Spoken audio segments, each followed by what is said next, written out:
ಮದುವೆ ಮಾಡ್ತಕ್ಕಂಥದ್ದು. ಅದು ಸಿರಾಜ್ ಶೇಖ್ ಅವರು ಅವ್ರ ಮಗನ ಮದುವೆ ಮಾಡುವಾಗ ಜೊತೆಯಲ್ಲೇ 23 ಮದುವೆಗಳನ್ನು ಮಾಡಿದ್ದಾರೆ. ಎಲ್ಲರೂ ಬಡವರು, ಭಾರಿ ಕಷ್ಟ ಮದುವೆ ಮಾಡ್ಕೊಳ್ಳೋದು, ಭಾರಿ ಕಷ್ಟ ಕೆಲಸ. ಬಹಳ ಜನ ನಮ್ಮಲ್ಲಿ ಅದಕ್ಕೆ ಒಂದು ಗಾದೆ ಇದೆ, ಮದುವೆ ಮಾಡಿ ನೋಡು ಮನೆ ಕಟ್ಟಿ ನೋಡು ಅಂತ ಒಂದು ಗಾದೆ ಇದೆ. ಮದುವೆ ಮಾಡಿ ನೋಡು ಮನೆ ಕಟ್ಟಿ ನೋಡು ಅಂತ. ಬಹಳ ಜನ ದುಡ್ಡು ಇಟ್ಕೊಂಡಿರಲ್ಲ, ದುಡ್ಡು ಇಟ್ಕೊಂಡು ಮದುವೆ ಮಾಡಕ್ಕಾಗೋದಿಲ್ಲ. ಬಡವರಿಗೆ ಸಾಲ ಮಾಡಲೇಬೇಕಾಗ್ತದೆ. ಆ ಸಾಲ ಮಾಡೋದ್ರಿಂದ ಸಾಲಗಾರ ಆಗ್ಬಿಡ್ತಾರೆ ಅವರು. ಬಹಳ ಜನ ಸಾಲಗಾರ ಆಗ್ಬಿಡ್ತಾರೆ. ಆ ಸಾಲ ತೀರ್ಸಕ್ ಸಾಧ್ಯನೇ ಆಗೋದಿಲ್ಲ. ಅದಕ್ಕೋಸ್ಕರ ಇದ್ದಂತ ಆಸ್ತಿ, ಮನೆ, ಮಠ, ಒಡವೆಗಳು ಎಲ್ಲರೂ ಕೂಡ ಮಾರ್ತಕ್ಕಂಥ ಪರಿಸ್ಥಿತಿ ನಿರ್ಮಾಣ ಆಗ್ತದೆ. ಅದಕ್ಕೆ ನಾನು ಏನ್ ಹೇಳೋದು ಅಂತಂದ್ರೆ, ಎಲ್ಲ ಬಡವರು ಮದುವೆ ಆಗ್ಲೇಬೇಕು. ಮದುವೆ ಆಗ್ಬೇಡಿ ಅಂತ ನಾನು ಹೇಳೋದು, ಮದುವೆ ಆಗ್ಲೇಬೇಕು.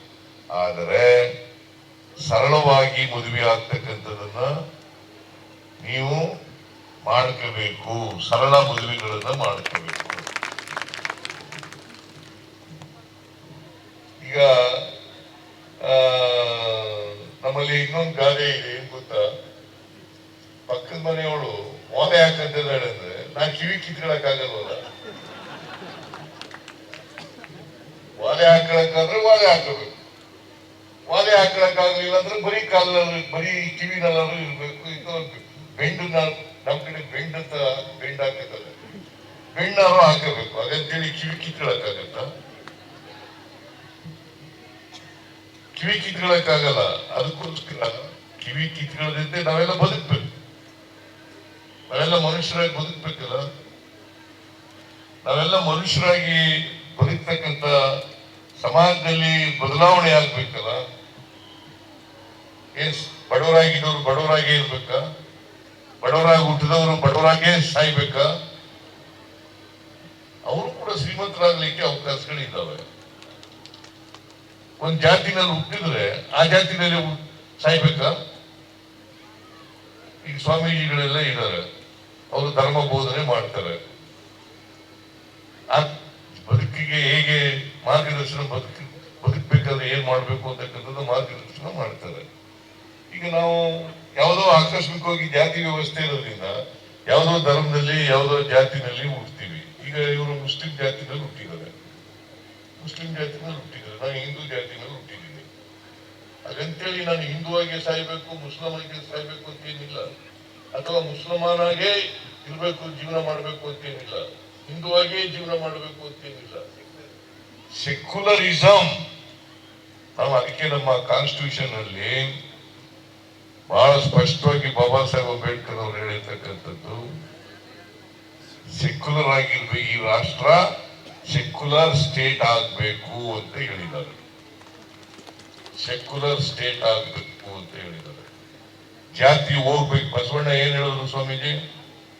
ಜಾತಿ ಹೋಗ್ಬೇಕು. ಇವನಾರವ ಎನಿಸದಿರೆಯ, ಇವ ನಮ್ಮವ ಎಂದೆನಿಸಯ್ಯ ನಿನ್ನ ಮನೆಗೆ ಅಲ್ವಾ?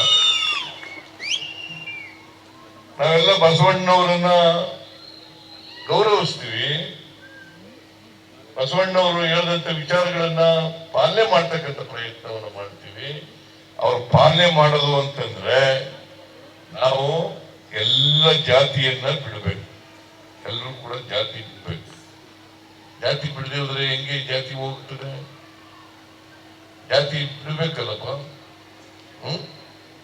ಜಾತಿ ಬಿಡದೇನೆ ಹೆಂಗೆ ಅದಕ್ಕೆ ಬಸವಣ್ಣವರು ಬಹಳ ಸುಲಭವಾಗಿ ಜನರಿಗೆ ಅರ್ಥ ಆಗ್ತಕ್ಕಂಥ ಭಾಷೆಯಲ್ಲಿ, ಜನರ ಭಾಷೆಯಲ್ಲಿ ಧರ್ಮವನ್ನು ಬೋಧನೆ ಮಾಡ್ತಕ್ಕಂಥ ಕೆಲಸವನ್ನು ಮಾಡಿದ್ದಾರೆ. ಜನರಿಗೆ ಧಾರ್ಮಿಕ ವಿಚಾರಗಳನ್ನ ತಿಳಿಸ್ತಕ್ಕಂಥ ಪ್ರಯತ್ನವನ್ನು ಮಾಡಿದ್ದಾರೆ. ಜನರಿಗೆ ಸಾಮಾಜಿಕ ವಿಚಾರಗಳನ್ನ ತಿಳಿಸ್ತಕ್ಕಂಥ ಪ್ರಯತ್ನವನ್ನು ಮಾಡಿದ್ದಾರೆ.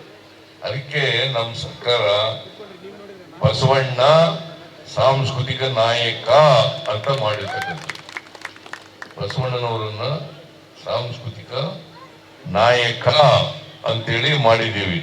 ಕಾರಣ ಯಾಕಪ್ಪ ಅಂತಂದ್ರೆ ಬಸವಣ್ಣವರು, ಬುದ್ಧ, ಬಸವ, ಅಂಬೇಡ್ಕರ್, ಗಾಂಧೀಜಿ ಇವೆಲ್ಲರೂ ಕೂಡ